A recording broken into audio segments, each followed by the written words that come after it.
خلينا بقى نروح للفونسيكا أراس. والفونسيكا بيحتوي على مادة فعالة واحدة وهي الفونوبرازان.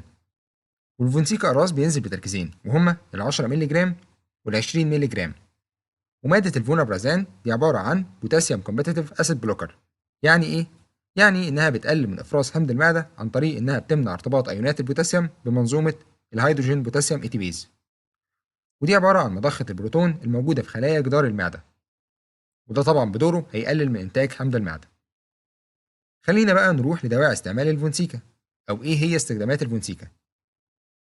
أول حاجة، الفونسيكا بيستخدم لعلاج الارتجاع المعدي المريئي.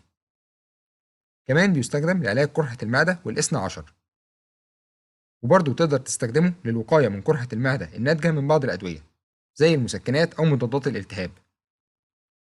وكمان الفونسيكا بيستخدم كعلاج مساعد للقضاء على جرثومة المعدة اللي بيكون مصاحبها قرحة في المعدة.